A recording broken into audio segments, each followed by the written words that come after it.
अजमेर, बीकानेर, उदयपुर, कोटा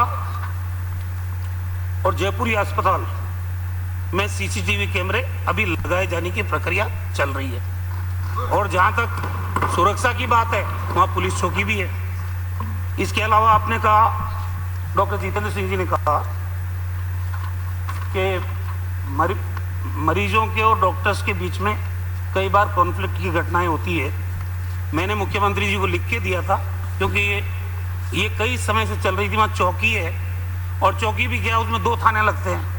मोती डूंगरी थाना भी लगता है, और ये हमारा जो सिविल सेक्रेटरीट के पीछे वाला थाना है। तो कभी इधर से फोर्स बुलाए, कभी उधर से फोर्स बुलाए, ये कन्फ्यूजन था। तो मैंने मुख्यमंत्री जी से निवेदन किया, इसी बजट में उन्होंने वहाँ पुलिस थाना खोलने की घोषणा कर दी है, ताकि इस समस्या से भी हमारे को निजात मिलेगी।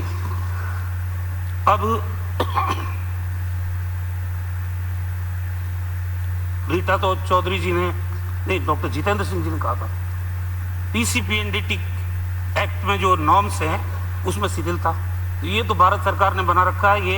ये नॉर्म्स में शिथिलता हम दे ही नहीं सकते, जो आपने बात कही थी।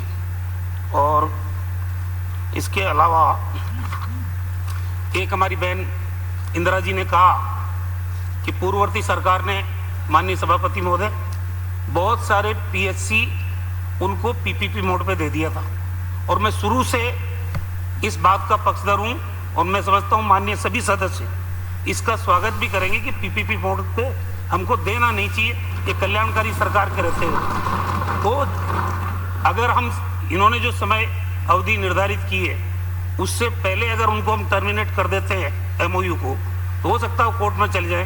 पर मैं माननीय सदस्यों को आपके माध्यम से ये विश्वास दिलाना चाहता हूं, एक भी पीपीपी मोड पे चलने वाला पीएससी भविष्य में उसका रिन्यूअल हम नहीं करेंगे, और सरकार चलाएगी। अभी कई माननीय सदस्यों ने कहा एनएफएसए में नाम नहीं जोड़ रहे हैं। अरे भाई, थोड़ी जानकारी कर लेनी चाहिए। एनएफएसए का पोर्टल भारत सरकार ने बंद कर रखा है, राज्य सरकार ने बंद नहीं कर रखा। कहो आप दिल्ली वालों को कि उस पोर्टल को खोले। हम तो चाहते हैं कि ज्यादा से ज्यादा लोगों के नाम जुड़े और वो खाद्य सुरक्षा के दायरे में आए, लेकिन उस पोर्टल की चाबी तो 25 एमपी जिता के और बहुमत से बैठी हुई सरकार के पास है, हमारे पास नहीं है। खुलवाओ उसको। इसके अलावा एक योजनाबद्ध तरीके से सभापति महोदय, यह पूरा सदन सुन रहा था, हर सदस्य को यह डायरेक्शन थी प्रतिपक्ष के, इलेक्ट्रोपैथी पे बोलो। अभी इलेक्ट्रोपैथी पे अभी 2 दिन पहले सवाल लगा था इसी सदन में, मैंने जवाब दिया पूरा। और ये जो बोर्ड गठित होता है उसमें कम से कम 2 रजिस्टर्ड इलेक्ट्रोपैथ होने चाहिए। ये कहां से लाऊं मैं? ये आप जवाब बता दो। या तो भारत सरकार ने 16 दिसंबर को कमेटी बनाई और वो कमेटी 5 मीटिंग कर चुकी है, अब तक अपनी फाइंडिंग नहीं दे पाई। तो अब इस पैथी को आपने एक्ट पारित कर दिया, बहुत अच्छी बात की आपने। और आचार संहिता लगने के 1 दिन पहले बैकडेट में आपने इसके बोर्ड के गठन की भी घोषणा कर दी। बैकडेट में 5 को, 6 को आचार संहिता लगी, 6 अक्टूबर को आचार संहिता लगी, और आपने 5 अक्टूबर में बैकडेट में इसके गठन की घोषणा की। तो आपके खुद ही मन साफ नहीं है, हमसे क्या मांग कर रहे हो आप? अरे यार, मैं क्या गलत कह रहा हूं? मैं सदन में बोल रहा हूं, मैं पूरी जिम्मेदारी से इस सदन के अंदर बोल रहा हूं। मैं आपकी तरह नहीं हूं जो आपने आरोप लगाए सब गैर जिम्मेदार रखना हो। एक भी आरोप में आपने दम नहीं था आपके में। अब इसके अलावा माननीय सभापति महोदय, संयुक्त राष्ट्र महासभा ने यूनिवर्सल हेल्थ कवरेज का संकल्प पारित किया 23 दिसंबर 2019 को, और उसके माध्यम से 2030 तक उन्होंने लक्ष्य रखा सस्टेनेबल डेवलपमेंट गोल्स को अर्जित करने का। ये राजस्थान पहला राज्य है और हमारे मुख्यमंत्री पहले मुख्यमंत्री है जिन्होंने राइट टू हेल्थ की तरफ कदम बढ़ाए हैं। अभी माननीय सदस्य पूछ रहे थे कि आप पिछली बार भी बोल रहे थे, उससे पहले भी बोल रहे थे। आपको मालूम है 1 साल से, आज 10 तारीख है मार्च, पिछली 11 तारीख मार्च को कोविड आया था राजस्थान में, और 13 मार्च से विधानसभा स्थगित हो गई थी।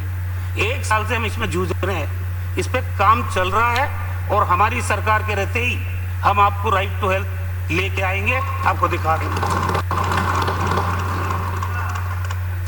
और ये राइट टू हेल्थ आएगा ना, तो ये जो WHO कह रही है उसके यूनिवर्सल हेल्थ कवरेज का जो सपना वो देख रहे हैं, उसको हम पूरा करने के लिए पहल करने वाले पहले राज्य बनेंगे। अभी आपको याद होगा मुख्यमंत्री जी ने बजट में घोषणा की, Rajasthan model of public health RMPH, इसको लागू करने की घोषणा उन्होंने की।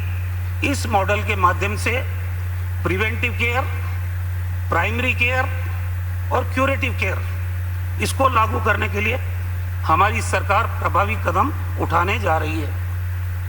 माननीय सभापति महोदय, यूनिवर्सल हेल्थ कवरेज को लागू करने के लिए आगामी वर्ष से 3,500 करोड़ रुपए की लागत से राज्य के प्रत्येक परिवार को 5 लाख रुपए का हेल्थ कवरेज हमारे राजस्थान में दिया जाएगा और आयुष्मान भारत महात्मा गांधी राजस्थान स्वास्थ्य बीमा योजना के अंतर्गत दिया जाएगा। अब इसमें मैंने अभी कल प्रश्न भी लगा था, मैंने कहा था इसमें NFSA और सोशियो इकोनॉमिक कास्ट सेंसस जो 2011 में हुआ, इन दोनों को क्लब करके हमने इस योजना को लागू किया है। इसमें इन परिवारों के साथ साथ संविदा कर्मियों, लघु और सीमांत कृषकों को भी निःशुल्क सुविधा इस बीमा कवरेज की दी जाएगी हमारी सरकार के द्वारा। और जो बचे हुए परिवार हैं जो इन कैटेगरी में नहीं आते हैं, उनको प्रीमियम राशि की आधी राशि, मतलब 850 रुपये, अगर राजस्थान का वो परिवार जो NFSA के अंतर्गत नहीं आता है, जो SECC के अंतर्गत नहीं आता है और जो 2 कैटेगरी मैंने अभी बताई उनमें नहीं आता है, वो 850 रुपये पे करो और 5 लाख के बीमा कवरेज का लाभ उठाओ। इसका मतलब राजस्थान की 7 करोड़ जनता को हमने यूनिवर्सल हेल्थ कवरेज देने का काम किया है और ये लोग कैशलेस इलाज 5 लाख तक का उसका फायदा उठा सकते हैं। माननीय सभापति महोदय, हमारी सरकार के कार्यकाल में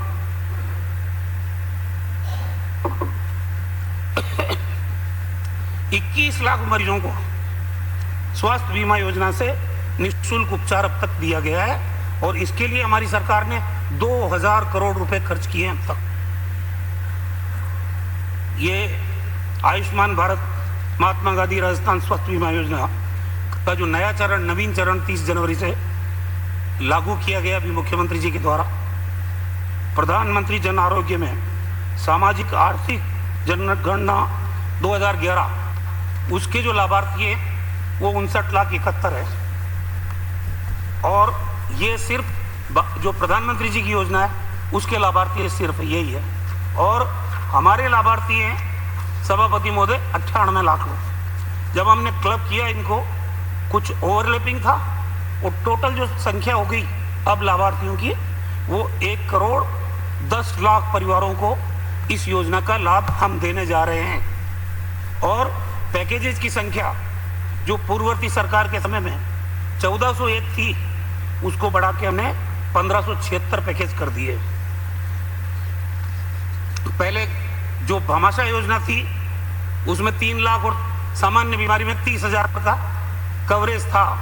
अब जो नई योजना है इसमें सामान्य बीमारी में 50,000 और गंभीर बीमारी में 5 लाख का हेल्थ कवरेज होगा। इसके अतिरिक्त ये जो हीमोडायलिसिस है और कोविड-19 है, ये दोनों इसमें कवर नहीं थे, तो राजस्थान सरकार ने और हमारे संवेदनशील मुख्यमंत्री जी ने 50 करोड़ रुपए अतिरिक्त खर्च करके इन दोनों को भी इसके कवरेज में शामिल किया है और ये पैसा पूरा का पूरा राज्य सरकार वहन करेगी।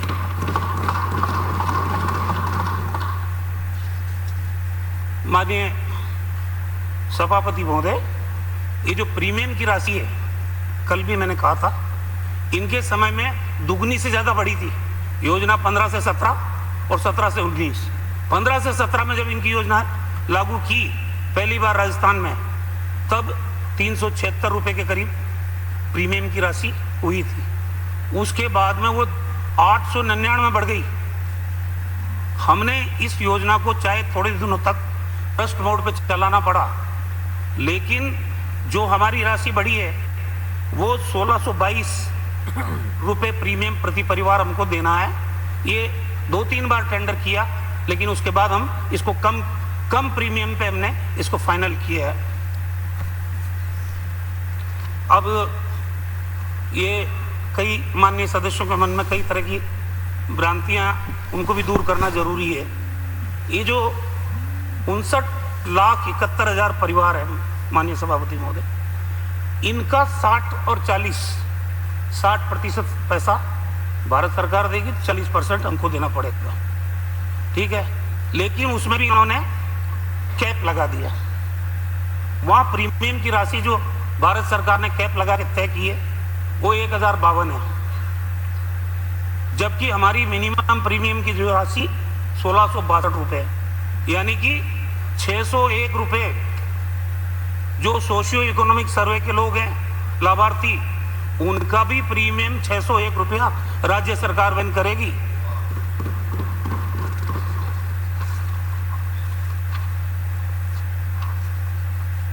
अब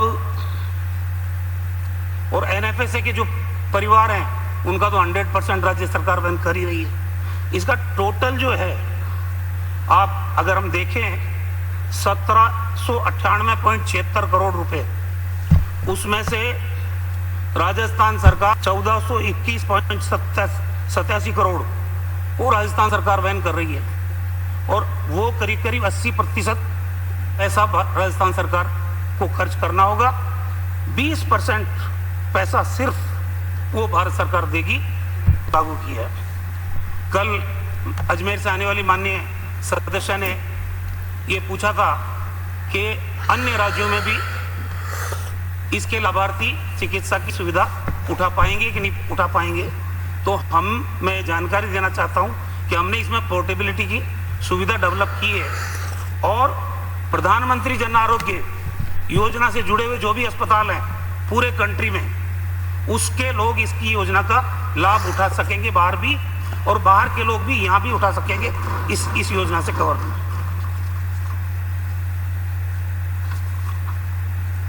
माननीय सभापति महोदय, ये जब योजना लागू हुई थी कई तरह के सवाल उठे।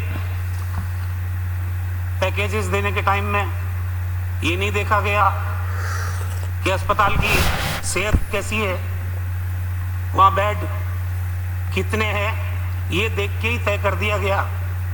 अस्पताल में गंभीर बीमारी के इलाज की व्यवस्था है कि नहीं है, ये भी नहीं देखा गया। वहाँ इंफ्रास्ट्रक्चर है या नहीं है, ये भी नहीं देखा गया।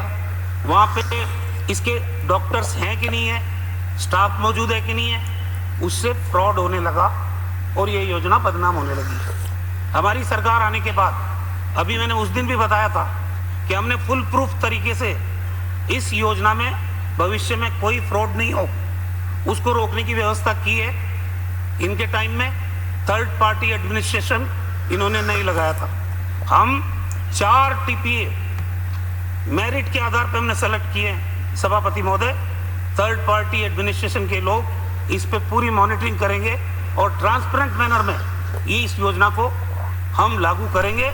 लागू किया है, और आईटी एनेबल्ड भी इन्होंने नहीं कर रखा था, वो भी हमने इस योजना को आईटी एनेबल किया है।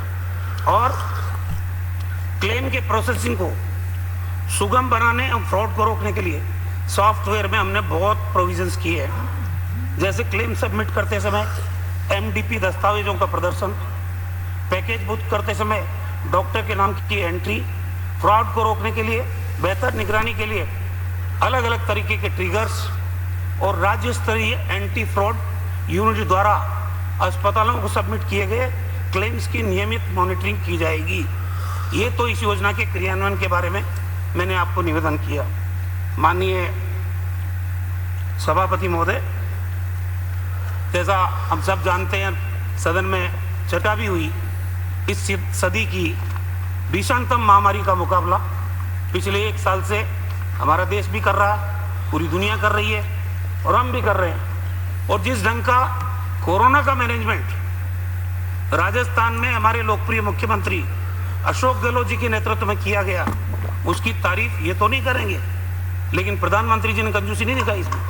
उन्होंने तारीफ की, और तारीफ ही नहीं की सभापति महोदय, उन्होंने ये कहा, मुख्यमंत्री जुड़े हुए थे सारे पूरे हिंदुस्तान के राज्यों के, उन्होंने कहा कि गहलोत सरकार ने शानदार प्रबंधन किया कोरोना का, और अन्य राज्यों से इनको फॉलो करना चाहिए, अन्य राज्यों को।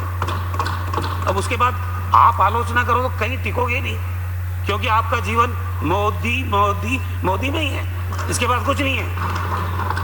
इसलिए जब मोदी जी ने कह दिया फिर तो मान जाओ यार, फिर क्या बच रहा बताओ मेरे को। मैं कोरोना की रोकथाम, इसके उपचार का कार्य कर अपने प्राणों की आहुति देने वाले हमारे चिकित्सक, हमारे चिकित्सा विभाग के अन्य कर्मचारी और जो हेल्थ वर्कर्स हैं, तथा इसके अलावा पुलिस है, प्रशासन है, एजुकेशन के लोग हैं, ICDS सहित जितने भी सेवारत फ्रंटलाइन वर्कर्स थे, जिनका इस महामारी से लड़ते हुए माननीय सभापति महोदय निधन हो गया, मैं इस सदन के माध्यम से, आपके माध्यम से, हम सबकी ओर से उनको विनम्र श्रद्धांजलि अर्पित करना चाहता हूं। कोरोना प्रबंधन में हमने थोड़ी कहा कि ये भीलवाड़ा मॉडल है, हमने नहीं कहा कि रामगंज मॉडल है, ये मॉडल माना गया पूरी देश के द्वारा, पूरी दुनिया के द्वारा, अखबारों में, टेलीविजन में, क्योंकि हमारे कहने से कोई मानने वाला नहीं था। इसका मतलब प्रबंधन अच्छा हुआ तभी माना गया। और भीलवाड़ा की परिस्थिति अलग थी, रामगंज की परिस्थिति अलग थी। जब भीलवाड़ा हमारा सफल मॉडल सिद्ध हो गया, लोगों ने सवाल उठाने शुरू कर दिए, अब रामगंज में कैसे करोगे, यहाँ की तो आबादी बहुत ऐसी पुरानी वॉल सिटी है, एक एक मकान में 15-15, 20-20 परिवार रहते हैं, एक एक परिवार में 10-10, 15-15 लोग हैं, कैसे सोशल डिस्टेंसिंग होगी, कैसे आप इनको बचा पाओगे इस संक्रमण के खतरे को। लेकिन हमने करके दिखा दिया, आपके सामने है। तो एक्टिव स्क्रीनिंग हो, पैसिव स्क्रीनिंग हो, सारा काम राजस्थान में किया गया, आज भी कर रहे हैं हमारे नेता, उपनेता प्रतिपक्ष, इन्होंने कई सवाल उठाए, लेकिन मैं उस वक्त भी कह रहा था और आज भी सदन में मैं कह रहा हूं कि एक्टिव स्क्रीनिंग और पैसिव स्क्रीनिंग, एक्टिव स्क्रीनिंग में घर घर जाके सिर्फ पूछते ही हैं और कोई इलाज करने थोड़ी जाता है, भाई ILI सिम्टम है कि नहीं है, किसी का टेम्परेचर बढ़ा हुआ कि नहीं, कोई ऐसे लक्षण तो नजर नहीं आ रहे हैं ताकि उनको सीधा हम लोग उसका टेस्ट करके भर्ती करें। ये तमाम चीजें थी और वो एक बार नहीं हुई। इन्होंने कहा कि 7 करोड़ की आबादी है, 11 करोड़ की कैसे ये हो गई। मैंने कहा साहब, एक बार से 2 बार भी होती है, 3 बार भी जाते हैं परिवारों में। तो घर घर गए, दरवाजा नॉक किया है और पूछा है, बस ये बात तो सही है। इसके अलावा 11 मार्च को जब सभापति महोदय पहला पॉजिटिव केस आया राजस्थान का, जो इटालियन टूरिस्ट आए थे यहाँ, हमारे पास टेस्टिंग फैसिलिटी नहीं थी, तो स्वाब लिया उनका, पूना की वायरोलॉजी लैब में भेजा, 2 दिन बाद जांच होके आई, तभी हमारे मुख्यमंत्री जी ने ये संकल्प व्यक्त कर दिया था कि राजस्थान के हर जिले में, हर जिला चिकित्सालय में कोविड की जांच की सुविधा हम डेवलप करेंगे। और आज मुझे खुशी है कहते हुए कि राजस्थान में 70,000 वो भी RT-PCR टेस्ट, ये यूपी, बिहार और दूसरे राज्यों की तरह एंटीजन टेस्ट जिनकी विश्वसनीयता पे हमने ही सवालिया निशान लगाया था, वैसे टेस्ट नहीं कर रहे हम। जो सबसे ज्यादा विश्वसनीय टेस्ट है कोरोना का, हिंदुस्तान में 2 ही राज्य कर रहे हैं माननीय सभापति महोदय, एक तमिलनाडु और एक राजस्थान। हमने जितने टेस्ट किए हैं यहाँ पे, वो टोटल टेस्ट RT-PCR टेस्ट किए हैं, ये हमने राजस्थान की जनता को दिए हैं। अब तक मार्च से जो सफर शुरू हुआ, 36 राजकीय, 25 निजी, 2 केंद्रीय प्रयोगशालाओं सहित 63 केंद्रों पर राजस्थान में ये सुविधा इसी 11-12 महीने के पीरियड में डेवलप की गई है। और ये सारी जांच हम सरकारी संस्थानों में कोई पैसा नहीं ले रहे, और प्राइवेट की भी बात की है कई माननीय सदस्य ने। प्राइवेट में भी शुरुआती दौर में 5,000 में टेस्ट की इसकी जांच होती थी, हमने उसको नीचे लाते लाते लाते लाते 500 रुपए तक कर दिया। जो पूरे देश में प्राइवेट हॉस्पिटल्स में होने वाली जांच में सबसे कम राशि है राजस्थान के अंदर। और अलग अलग प्रकार के जो चिकित्सा के हमने, हमारे चीफ सेक्रेटरी साहब ने, हमारे जो प्रिंसिपल सेक्रेटरी मेडिकल हेल्थ ने, सेक्रेटरी मेडिकल एजुकेशन ने, सब ने बैठ के प्राइवेट हॉस्पिटल्स को मुख्यमंत्री जी ने डायरेक्शन दी है कि आम आदमी को कोविड की इस महामारी में लूटा नहीं जाना चाहिए। सबको बुला के बात की, डायरेक्शंस जारी किए गए और सबकी कीमतें तय की गई। इस इलाज के लिए ये पैसा लोगे, इस इलाज के लिए पैसा लोगे। इसलिए ये कहना कि लूट लिया, ये राजस्थान में तो हुआ नहीं है। अगर हो सकता है गुजरात में लूटा हो, उत्तर प्रदेश में लूटा हो, उसकी जानकारी मेरे पास नहीं मान्य है। 9 मार्च तक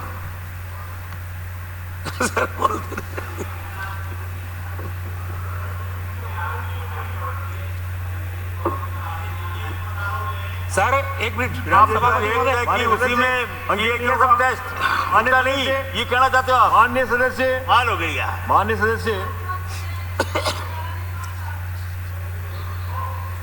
माननीय शांति रखें, सुने।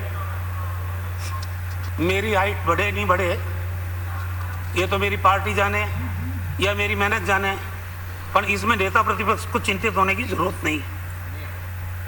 क्यों? और मेरे अध्यक्ष बैठे हुए हैं यहाँ, मेरे जज कर रहे हैं सारी चीज परफॉर्मेंस। प्रदेश में सभापति महोदय 9 मार्च तक 64,38,485 कोरोना की RT-PCR जांचें की है हमने। कितनी? 64,38,485 RT-PCR जांचें।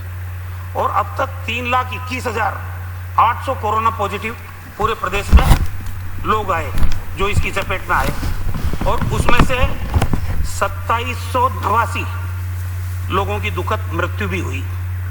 अभी राजस्थान में एक्टिव केसेस है 1963। माननीय सभापति महोदय, हमारा रिकवरी रेट 98.60, जो कि देश के अग्रणी राज्यों में चुना, एक दो राज्यों में और होगा इतना, छोटे राज्यों की बात मैं नहीं करता, बड़े राज्यों में, अग्रणी राज्यों में राजस्थान है रिकवरी रेट में। और मृत्यु का प्रतिशत, क्योंकि मुख्यमंत्री जी ने 2 ही बातें कही थी। लॉकडाउन लगा, लॉकडाउन भी हम ही लगाने वाले थे सबसे पहले। लॉकडाउन लगा, मुख्यमंत्री जी ने कहा एक व्यक्ति भूखा नहीं सोने दूंगा, और हमसे कहा चिकित्सा विभाग को कि एक भी व्यक्ति को कोरोना से मरने नहीं देना है। इसीलिए इतनी मशक्कत हुई और हमने मिनिमाइज किया।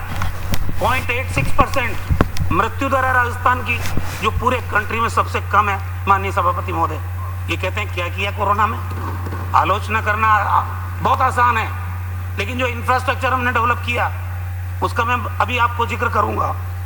हमने माननीय सभापति महोदय उपचार की सुविधा 429 चिकित्सा संस्थानों में उपलब्ध करवाई, 282 कोविड केयर सेंटर डेवलप किए, 87 डेडिकेटेड कोविड हेल्थ सेंटर वो हमने डेवलप किए, और 60 डेडिकेटेड कोविड हॉस्पिटल है। इस प्रकार 42,886 आइसोलेशन बेड हमने तैयार किए, 11,815 ऑक्सीजन सपोर्टेड बेड बने, 3,170 ICU बेड बनाए इसी 11-12 महीने में, एवं 2020 वेंटिलेटर्स का प्रोक्योरमेंट किया। RUHS हॉस्पिटल है जिसमें माननीय कालीचरण जी भी भर्ती रह के आया और मैं भी रह के आया। 1200 बेड का अस्पताल, ये खुद तारीफ कर रहे थे वसुंधरा जी के साथ उस दिन वैक्सीनेशन में थे जब। अब यहाँ करे नहीं करे ये मैं नहीं कह सकता, नहीं की, पर ये तारीफ आपने भी की, ये इन्होंने उपचार का लाभ उठाया वहाँ। और उसमें भी माननीय सभापति महोदय 205 बेड वो हैं जो इंटरनेशनल स्टैंडर्ड की सुविधा का ICU है। हमने डे केयर सुविधा शुरू की, 2 घंटे के लिए आओ, टोसिलिजुमेब या रेमडेसिविर लगा के जाओ, अपने घर पे आराम करो। कई लोग अस्पताल जाने से घबराते, राजस्थान में डे केयर की फैसिलिटी शुरू की। पोस्ट कोविड के कॉम्प्लिकेशंस हमने कई बार चर्चा की यहाँ। कोविड तो ठीक हो गया, लेकिन उसके बाद किसी के लंग्स खराब हो गए, किसी के हार्ट पे इफेक्ट आ गया, किसी के लीवर पे इफेक्ट आ गया, किसी के पेनक्रियाज पे इफेक्ट आ गया, पेनक्रियाज पे इफेक्ट आ गया तो डायबिटिक हो गया, जो डायबिटीज नहीं थी जिसको ब्लड प्रेशर की बीमारी नहीं, वो बीपी का मरीज हो गया। तो हमने पोस्ट कोविड केयर क्लिनिक भी राजस्थान में शुरू किए। और अभी एक बात और उठी थी आपके सामने कि जब मानसिक प्रताड़ना, और ये हकीकत है कि इस भयावह महामारी से अगर कोई पॉजिटिव हो जाए तो उसका दिमागी संतुलन वास्तव में बिगड़ सकता है। तब हमने मेंटल काउंसलिंग की भी पूरे जिला मुख्यालय पे व्यवस्था की ताकि उनकी काउंसलिंग हो, उनको ये तैयार किया जाए कि कोई खतरा नहीं है आपकी जिंदगी को। ये सब उपाय राजस्थान की अशोक गहलोत सरकार ने इसी कोविड काल के दौरान किए। उठाया हाँ। अब मानिए सभापति महोदय, ये जो 40,000 का इंजेक्शन टोसिलिजुमैब और ये रेमडेसिविर भी 2-5 हजार का आता होगा, पैसे वाले आदमी तो लगा लेंगे इसको, लेकिन गरीब के अगर कोविड हो जाए और इस इंजेक्शन से उसकी जिंदगी बचे तो वो इंजेक्शन कौन देगा? वो देगा अशोक गहलोत। और ये राजस्थान में आपको मैं बता रहा हूं 7,76,00,000 रुपए RMSCL के द्वारा 2,500 टोसिलिजुमैब इंजेक्शन, करीब 55,68,00,000 रुपए की लागत के 2,45,800 रेमडेसिविर इंजेक्शन हमने प्रिक्योर किए और PSC CSC लेवल तक पहुंचाए ताकि वहां भी उनकी जान बचाई जाए। माननीय सभापति महोदय, ये जो 8.86% मृत्यु दर हमने रखी है, नियंत्रित रखा है, प्लाज्मा थेरेपी, राजस्थान के ट्रीटमेंट प्रोटोकॉल की ICMR ने तारीफ की है। जिसने भी जानकारी, नीति आयोग के सदस्य माननीय पॉल आए थे यहाँ, उन्होंने हमारे साथ मीटिंग की, जब हमने उनको ब्रीफ किया उन्होंने भी तारीफ की। माननीय सभापति महोदय, राजस्थान का ट्रीटमेंट प्रोटोकॉल पूरे कंट्री में शानदार था और ये जो प्लाज्मा थेरेपी हमने दी 9 जगह पे इसकी भी सुविधा डेवलप की। जो मरीज ठीक हो जाते हैं 14 दिन बाद वो अपना ब्लड डोनेट करते हैं और उनके ब्लड से प्लाज्मा थेरेपी के माध्यम से किसी की जिंदगी बचाने का काम अगर किया गया है वो राजस्थान में किया गया है, अशोक गहलोत जी की सरकार ने किया है। और अन्य बीमारियां, क्योंकि कोविड में ही सारा ध्यान आकर्षित हो गया, तो राजस्थान में जो बीमार लोग हैं, अलग अलग बीमारियों से ग्रसित है, उनकी केयर कैसे हो, इस बात का भी ध्यान रखा गया है। और हमने लॉकडाउन के दौरान 550 मोबाइल OPD वैन पूरे राजस्थान में चलाई और उसमें निःशुल्क दवा का लाभ भी उनको उनके डोर तक पहुंचाया। ये काम हमने ये कोविड के दौरान किया। अब मानिए इस लंग्स को इफेक्ट करती है कोरोना, इसमें सबसे ज्यादा जरूरत किसकी रहती है? ऑक्सीजन की। ऑक्सीजन अगर नहीं होगी, क्योंकि हर रोज 109 मीटिंगें की है, वीडियो कॉन्फ्रेंसेस, और उसके अलावा जो रेगुलर ब्रीफिंग होती थी उसमें हर रोज जायजा लिया जाता था कि आज कौन से अस्पताल में कितने मरीज है, कितनी ऑक्सीजन कंज्यूम होगी। जितनी ऑक्सीजन कंज्यूम होगी उससे 3 गुना वहाँ ऑक्सीजन की अवेलेबिलिटी और सिलेंडर्स की अवेलेबिलिटी सुनिश्चित की जानी चाहिए।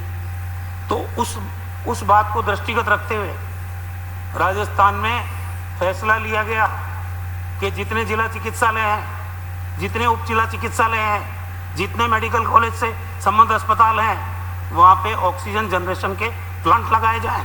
और 1 वर्ष के अंदर माननीय सभापति महोदय 17 जगह पे ऑक्सीजन जनरेशन के प्लांट शुरू भी कर दिए। इसके अलावा RUHS में एक कालीचरण जी भी देख के आए, मैंने भी देख के आया, ये लिक्विड ऑक्सीजन स्टोरेज का प्लांट वहाँ लगा दिया हमने। उसके अलावा जोधपुर, बीकानेर, कोटा, उदयपुर मेडिकल कॉलेज में ये प्लांट इंस्टॉल कर दिया गया।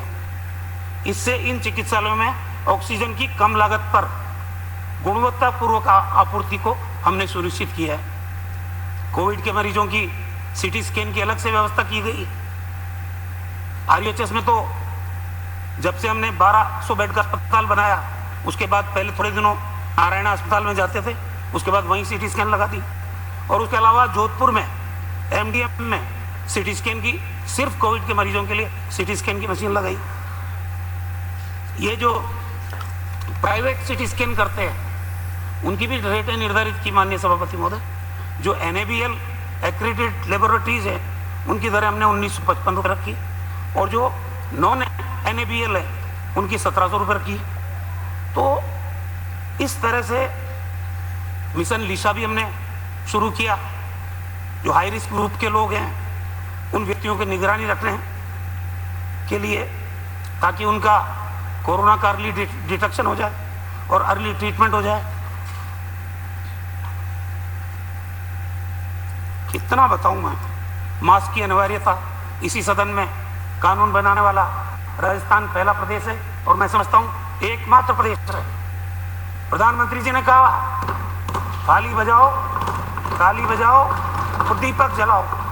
हमारे मुख्यमंत्री ने कहा कोरोना के खिलाफ जन आंदोलन करो और हमने मंत्रियों की ड्यूटी लगी 1.5 करोड़ मास्क स्वायत्त शासन विभाग के कोऑर्डिनेशन से राजस्थान में घर घर जाके मास्क बांटे। और ये जो कचरा इकट्ठा करते हैं ना, ये ऊपर जाता है सुबह सुबह, वो जा के घर घर चिपका के आए कोरोना की जागरूकता के पोस्टर। और हम पहले से कह रहे हैं अब वैक्सीन आ गई जैसे अभी, ये वैक्सीन से ज्यादा कारगर ये मास्क है अध्यक्ष महोदय, सभापति महोदय। जितना असर, जितना प्रिवेंशन इस बीमारी का वैक्सीन से होता है उससे ज्यादा प्रिवेंशन आपका मास्क लगाने से होता है। तो जितना IEC की एक्टिविटीज राजस्थान में हुई है, आप समाचार पत्र उठा के देख लो, टेलीविजन उठा के देख लो, होर्डिंग्स उठा के देख लो, गली गली में, घर घर में 3-4 चीजों का कि आप मास्क लगा के रहिए, 2 गज की दूरी बना के रखिए, आप बार बार हाथ धोइए, समूह में एकत्रित मत होइए। आम आदमी के कान में ये मंत्र फूंकने की कोशिश की गई, एक डिसिप्लिन पैदा करेगी। क्योंकि इस बीमारी पे अगर नियंत्रण हमने किया है कि कुछ दिनों से बढ़ रही है, उदयपुर में, डूंगरपुर में, राजसमंद में कुछ स्थानों पे बढ़ी है, लेकिन एक दिन ऐसा भी आया था जब 76 केसेस पूरे स्टेट में, उसमें आधे से ज्यादा जिलों में 0 केसेस थे पॉजिटिव के। तो आज हमारे नियंत्रण में है, लेकिन मैं फिर ये बात दोहरा रहा हूं कि ये सावधानियां हमको नहीं छोड़नी है।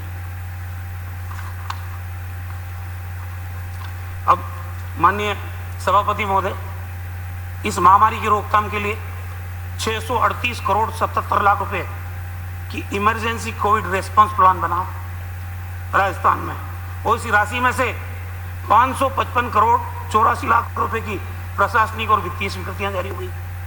चिकित्सा शिक्षा को सहायता विभाग से 402 करोड़ 62 लाख, NHM से 123 करोड़ 7 लाख सहित कुल 525 करोड़ 69 लाख रुपए प्राप्त हुए। इनमें से आधारभूत संरचनाओं के सुदृढ़ीकरण हेतु 294 करोड़ 50 लाख रुपए और किट्स और कंज्यूमेबल और मानव संसाधन मानदेय, इसके ऊपर 231 करोड़ 19 लाख रुपए खर्च किए हमारी सरकार ने। अब ये वैक्सीनेशन काफी चर्चा में है। 16 जनवरी को माननीय मुख्यमंत्री जी ने जो फर्स्ट फेज का था वैक्सीनेशन, जो उसके लाभार्थी थे 167 सत्र स्थल हमने डेवलप किए थे। उसके पहले ज़्यादा किए थे, फिर भारत सरकार ने कहा कम करो, इनको कम कर दिए। हमने प्रथम चरण में हेल्थ केयर वर्कर्स को, द्वितीय चरण में फ्रंटलाइन वर्कर्स को, और ये जो तीसरा चरण अब चल रहा है इसमें 60 साल से ऊपर के व्यक्ति और 45 साल से 59 साल के बीच में जिनके और गंभीर बीमारियां हैं, जो कोमोर्बिड है, उनको इस कैटेगरी में लिया। अभी 5 तारीख को, 5 मार्च को माननीय, क्योंकि कई भ्रांतियां थी वैक्सीनेशन को लेके, माननीय मुख्यमंत्री जी ने वैक्सीन लगाया IDH में जाके। उसी दिन पूर्व मुख्यमंत्री जी माननीय वसुंधरा राजे जी, उन्होंने भी वैक्सीन लगाया और प्रदेशवासियों को मैसेज दिया कि डरने की जरूरत नहीं है। और मुझे एक खुशी है कहते हुए, सभापति महोदय, जैसे हम कोविड प्रबंधन में फर्स्ट रहे पूरे कंट्री में, वैक्सीनेशन में भी राजस्थान नंबर 1 है।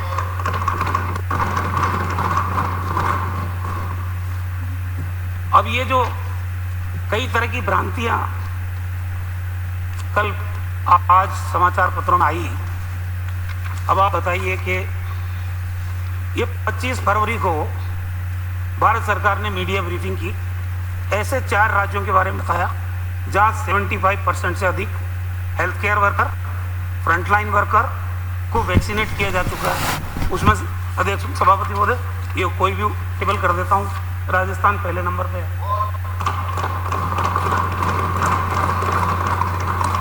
हमारे प्रदेश में 10 लाख से ज़्यादा इस कैटेगरी के 60 साल से ऊपर के लोग, उनको हम वैक्सीनेट कर चुके हैं। और पिछले सप्ताह तक राजस्थान और उत्तर प्रदेश की आबादी तो हमसे कई गुना ज़्यादा, 20 लाख से ज़्यादा व्यक्तियों का टीकाकरण इन दोनों प्रदेशों में हुआ है।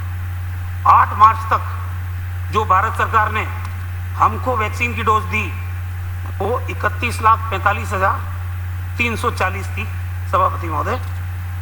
अब इसमें से 2,15,180 डोज हमने आर्मी वालों को दे दी। अब हमारे पास इसके अलावा 24,89,863 डोज ये हमने वैक्सीन उपयोग में ले ली। शेष वैक्सीन रही 4,40,297। ये डोज जिलों में उपलब्ध थी, क्योंकि पीएससी पे भी लग रहा है, सीएससी पे भी लग रहा है, सारे अस्पतालों में लग रहा है, तो डिस्ट्रीब्यूशन भी करना पड़ता है। क्योंकि हमने इतनी शानदार व्यवस्था की है, 2,444 कोल्ड चेन पॉइंट बना दिए, 34 जिला चिकित्सालय पे स्टोरेज की व्यवस्था, 7 संभाग पे स्टोरेज की व्यवस्था, स्टेट लेवल पे 3 स्टोरेज की व्यवस्था। हमारे यहाँ कोई दिक्कत नहीं है। अगर बफर स्टॉक हमको भारत सरकार दे तो स्टोरेज की पूरी व्यवस्था हमारे पास है। हमने हमारे हेल्थ केयर वर्कर को सब जगह डेपुट कर दिया, सत्र स्थल भी हमने पर्याप्त मात्रा में विकसित कर दिए। जितनी वैक्सीन देंगे उतनी वैक्सीन लगाने में राजस्थान सक्षम है। अब हमने उस दिन जब 4,40,000 वैक्सीन रह गई और हमारी 2 लाख से ऊपर हर रोज वैक्सीन लग रही थी, तो ये चिंता हुई। तो मैंने नीति आयोग के जो माननीय सदस्य डॉक्टर पॉल, उनसे बात की। उसके बाद हमारे मुख्य सचिव ने चिट्ठी लिखी कैबिनेट सेक्रेटरी को, फिर मैंने चिट्ठी लिखी कैबिनेट सेक्रेटरी को, फिर मैंने डॉक्टर हर्षवर्धन जी से बात की। सब ने कहा हम वैक्सीन भेज देंगे, लेकिन हमारी चिंता जायज़ थी सभापति महोदय कि ये वैक्सीनेशन जो हमारा सबसे टॉप पे चल रहा है, कल हमारे भाई जो इधर बैठे हुए हैं ये कहेंगे कि राजस्थान फिसड्डी हो गया, तो हम फिसड्डी हमारे कारण से नहीं हो रहे। वैक्सीनेशन तो जितनी दोगे उतनी लगाने को तैयार हैं, लेकिन दो को जब लगाएंगे तो उसके बाद हमारे को 85,000 वैक्सीन हमारे को ये 9 मार्च को मिली और आज 10 मार्च है सभापति महोदय, 6,78,000 डोज आज प्राप्त होने की सूचना अभी शाम को 5 बजे मेरे को मिली।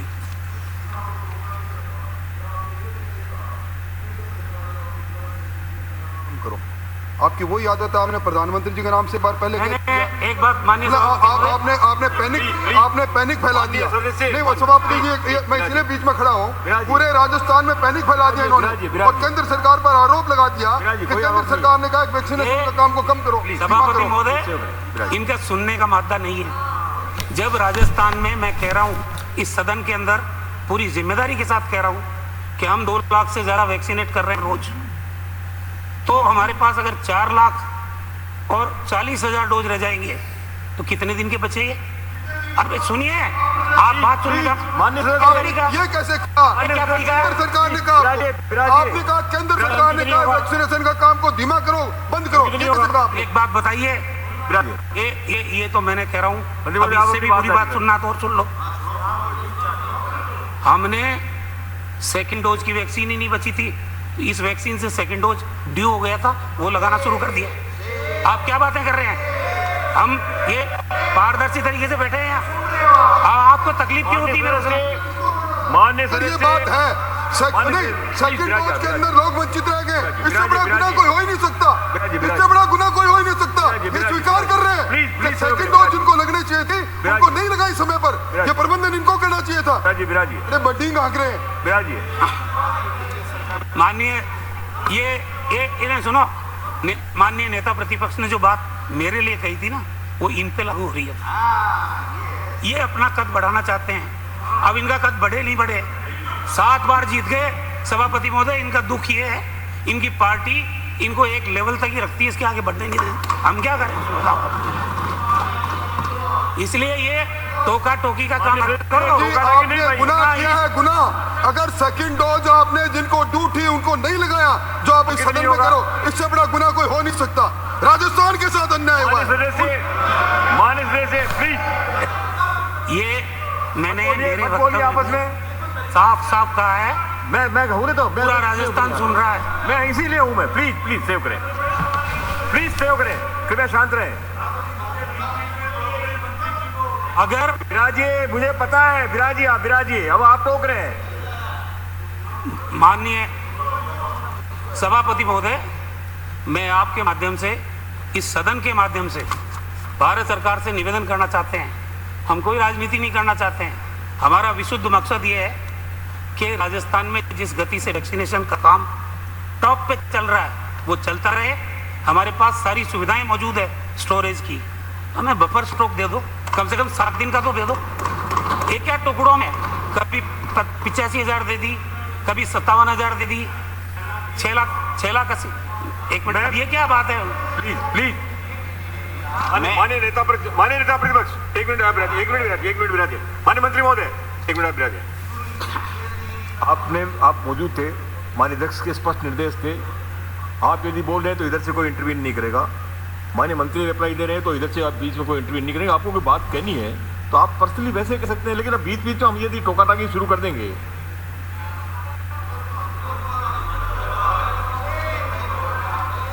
स्पष्ट माननीय अध्यक्ष के स्पष्ट निर्देश थे इसमें। से परमिशन मांगी, क्या मैंने आपको परमिशन मांगी, टोका टोकी नहीं की। मैंने एक शब्द भी नहीं बोला, मैंने केवल आपसे चाह करके फिर आपकी परमिशन से कहना चाहा। मैंने कोई शब्द भी नहीं बोला। अगर आपके रिकॉर्ड होती नहीं बोलते। प्लीज शांत रहे भाई, शांत रहे, कृपया शांत रखें। माननीय मंत्री महोदय, आप अपनी बात रखें। अभी और आ रहा हूं। जो आप लोगों ने आज जो आप लोगों ने वक्तव्य दिए उसको तो मेरे को एंडोर्स करना ही पड़ेगा ना। क्या करूं बताओ मेरे को। माननीय मंत्री महोदय, एक मिनट। जिस बीमारी से आप और देश लड़ रहा है, मैं सोचता हूं इसको राजनीति के दंगल में मत डालो। आपने अपनी तरफ से कोई उनको लिखा हो कि हमारी डोज खत्म हो गई है, लिखा ना? अरे भाई मैं तो मैंने बोल बोल दिया कि आपने लिखा तो उन्होंने भेजा। अब इसको लेकर के भी राजनीति करने की मंशा है या समस्या का समाधान करना चाहते हो? मैं सोचता हूं इसके बारे में इस प्रकार का मन का विचार करना ये न तो प्रदेश के हित में न देश के हित में है। दोनों मिलकर के इस समस्या को लड़ रहे हैं, एक दूसरे का सहयोग कर रहे हैं। अगर कहीं है तो हम उनको बताएं, वो हमारी पूर्ति कर रहे हैं। अब इस बात को क्या विषय का बना करके उसको अपना सहयोग हो सकता है, आप करना है। सबके हित का बात है। मैंने माननीय सभापति महोदय, मैं बिल्कुल राजनीति नहीं करना चाहता। माननीय नेता प्रतिपक्ष को ये कहना चाहता हूँ कि जब कल हमने ये बात की उनसे तो उन्होंने विज्ञप्ति जारी कराई। सुनो, राजनीति करने का हमने काम शुरू नहीं किया है। भारत सरकार ने विज्ञप्ति जारी की कि राजस्थान सरकार के पास 37 लाख वैक्सीन है। ये फिगर आया कहां से अध्यक्ष महोदय, सभापति महोदय? 37 लाख तो ये 6,80,000 अब आएगी ना, तब 37 लाख होगा। और वो विज्ञप्ति कल ही जारी हो गई। तो राजनीति हम कर रहे हैं कि राजनीति वो कर रहे हैं? हम नहीं करना चाहते। हम क्यों कर रहे हैं? प्लीज मंत्री महोदय, आप अपनी बात जारी रखें। आप आज कर लो। अगर इसमें भला होता हो ना प्रदेश का और देश नहीं का, तो आप बुरा कराओगे क्या? बुरा कराने की धमकी दे रहे हो? प्लीज ये बुरा कराने की धमकी दे रहे हो? बहस का विषय है। आप राज्य के लोगों की ये बहस का बुरा विषय कराने की है। धमकी दे रहे हो क्या? बात पूरी करने दें। क्या बात बहस है? का विषय है। सभापति महोदय, मैं अगर इसी प्रकार को डिबेट चलानी, चलिए ये मैं बहस बात का करते विषय हैं। है। आप जिस प्रकार की घटिया राजनीति करते हैं, प्लीज मंत्री का जवाब नहीं सुनना है क्या? जिस प्रकार की ये घटिया बहस का विषय है। मैं समझता हूं, उन्होंने हम और मेरे दल दुश्मन जो बार करते हैं, गड़बड़ करते हैं। सच्चाई नहीं सुनना चाहते ये सभापति महोदय, ये सच्चाई नहीं सुनना चाहते। ये सच्चाई नहीं सुनना चाहते। महोदय, ये सच्चाई नहीं सुनना चाहते। मैं ना आओ दिल्ली जाके कह के आओ, आप भी जाओ, दिल्ली जाके कह के आओ। आगे दे। सच्चाई नहीं सुनना चाहते। जाओ जाओ जाओ सच्चाई नहीं सुनना चाहते। राजस्थान की जनता आपको माफ नहीं करेगी। ये वैक्सीनेशन को आप पंचर कर रहे हो और बाइकआउट कर रहे हो। सच्चाई सामने आने पर शर्म आनी चाहिए इनको।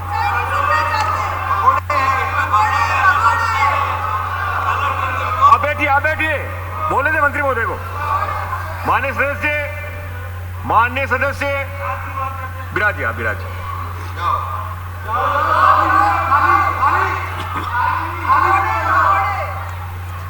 माननीय सभापति महोदय, वो चिल्ला कह रहे थे कि प्रधानमंत्री ने दे दी 15 मेडिकल कॉलेज। प्रधानमंत्री ने दे दी, इस पे तो मैं बाद में आऊंगा। अभी प्रधानमंत्री ने जेब में से निकाल के राजस्थान को 15 मेडिकल कॉलेज दे दी। ये निःशुल्क दवा योजना, इसमें हमने जो वादे किए थे हमारे चुनावी घोषणा पत्र में, उस वादों को पूरा करने का काम हमारी सरकार कर रही है। हमने 150 महंगी दवाइयाँ जो हार्ट की, किडनी की, कैंसर की, उनकी, और 34 महंगे सर्जिकल और सूचर्स, उनको आवश्यक दवा जो निःशुल्क दवा योजना है उसकी सूची में डाला है। और अलग अलग जगह पे ये संख्या बढ़ी है। तो जो वादा हमने किया उस वादे को हम निभा रहे हैं। इसके अलावा निःशुल्क जांच में भी इसी प्रकार का जो हमने वादा किया था वो वादा को हमने पूरा किया। मैं इसको टेबल करूंगा क्योंकि ज़्यादा टाइम लगेगा। ये हुआ। अब मानिए, ये बहस तो थी सिर्फ चिकित्सा शिक्षा की, लेकिन ये माननीय सदस्य पीएससी सीएससी पे बोलने लग गए तो मुझे जवाब देना पड़ा। माननीय चिकित्सा शिक्षा के ऊपर मैं आपके माध्यम से सदन को निवेदन करना चाहता हूं कि हमारे कुल मेडिकल कॉलेज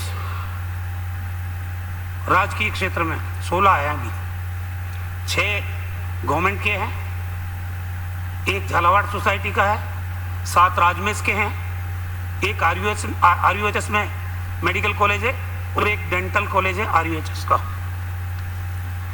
मेडिकल जयपुर से संबद्ध 12 अस्पताल हैं और जोधपुर से संबद्ध है 10 अस्पताल। उदयपुर मेडिकल कॉलेज से संबद्ध अस्पताल है 6, बीकानेर मेडिकल कॉलेज से संबद्ध अस्पताल भी 6 ही हैं और अजमेर मेडिकल कॉलेज से संबद्ध अस्पताल 3 हैं। कोटा से 5, झालावाड़ से 2, RUHS college of medical sciences Jaipur से 2 अस्पताल संबद्ध रहे। इसी प्रकार 7 जिलों में न्यू मेडिकल कॉलेज राजमेश से संबद्ध 9 अस्पताल तथा RUHS college of dental science से संबद्ध 1 अस्पताल है। चिकित्सा शिक्षा विभाग के अधीन मेडिकल कॉलेज में कुल सैयाओं की संख्या 22,382। गत 2 वर्षों में सैयाओं की संख्या में वृद्धि हुई 2,797 है। कुल ऑपरेशन थिएटर्स की संख्या 265। कुल ऑपरेशन थिएटर की 2 वर्षों में जो वृद्धि हुई वो 44। वार्षिक ओपीडी 2 करोड़ से ज़्यादा। वार्षिक आईपीडी जो भर्ती रह के इलाज कराते हैं वो 20 लाख से ज़्यादा। चिकित्सा शिक्षा के आधारभूत ढांचे को सुदृढ़ करने के साथ ही राजस्थान ऐसा पहला राज्य बना है जहां हर जिला मुख्यालय पे मुख्यमंत्री जी की मंशा के मुताबिक मेडिकल कॉलेज खोलने के काम को हम पूरा कर रहे हैं। उसमें से सरकारी क्षेत्र में ये 15 नए मेडिकल कॉलेज, अभी ये कह रहे थे मोदी जी ने दे दी है बजट घोषणा में, भारत सरकार की में पिछले साल की में 75 मेडिकल कॉलेज थे। 75 मेडिकल कॉलेज में मोदी राजस्थान की सरकार पे इतने मेहरबान क्यों हो जाएंगे कि 1/5 हिस्सा राजस्थान को दे देंगे। इनसे पूछो गुजरात में कितने मेडिकल कॉलेज खुले, उत्तर प्रदेश में कितने मेडिकल कॉलेज खुले, बिहार में कितने मेडिकल कॉलेज खुले, उत्तराखंड में कितने मेडिकल कॉलेज खुले, या हिमाचल प्रदेश में कितने मेडिकल कॉलेज खुले। जहाँ जहाँ आपकी सरकारें हैं पता कर लेना, 15 का फिगर किसी राज्य में नहीं निकलेगा। ये तो चैलेंज मोड पे राजस्थान सरकार ने इनके सैंक्शन का काम किया है और उसके लिए जो आवश्यक रिक्वायरमेंट होती है माननीय सभापति महोदय, जैसे कि भूमि का चिन्हीकरण करना, अलॉटमेंट करना, जो स्थानीय वित्तीय स्वीकृति होती है क्योंकि ये पैसा पूरा 325 करोड़ रुपए दिला दो मोदी जी से। पैसा तो 60-40 के रेशियो से ही मिल रहा है, तो 325 करोड़ में से 60% वो दे रहे हैं तो 40 हम ही दे रहे हैं। तो वो मांग रहे थे पहले राज्य अपनी वित्तीय स्वीकृति जो 40% है वो जारी करे। हमारी एफडी ने मंजूरी दी, 15 की मांगी, 15 की दे दी। उन राज्य सरकार से पूछो, उनको जो मेडिकल कॉलेज नहीं मिले, भारत सरकार तो हमने जो प्रस्ताव भेजा उसी को मंजूर कर रही थी। इसका मतलब ये था कि उनके पास लेने वाले ही नहीं आ रहे थे। ये तो मुख्यमंत्री जी का सोच है कि हमारे फाइनेंस डिपार्टमेंट ने 40% की राशि लैंड के अलॉटमेंट का काम सब कुछ कर दिया। बार बार कह रहे हैं 4-5 जिलों में, देखो माननीय सभापति महोदय, 15 के 15 जिलों में जहां मेडिकल कॉलेज खुलने हैं हमने जमीन अलॉटमेंट का काम कर दिया था। 3-4 जिले ऐसे हैं जिसमें कुछ दिक्कतें हैं, उन जिलों की दिक्कतें दूर करने का काम हमारा विभाग कर रहा है और आने वाले 1 महीने के अंदर अंदर या 15 दिन में ये दिक्कतें भी दूर हो जाएगी। अभी जैसे झुंझुनू से आने वाले माननीय सदस्य कह रहे थे हाई टेंशन लाइन, वो तो हटा दी हमने, वो हाई टेंशन लाइन तो हटा दी हमने। और जो पानी की समस्या आप बता रहे थे उसके लिए भी 41 लाख रुपए स्वीकृत हो चुके हैं। तो जमीनों का झंझट कहीं नहीं है सभापति महोदय।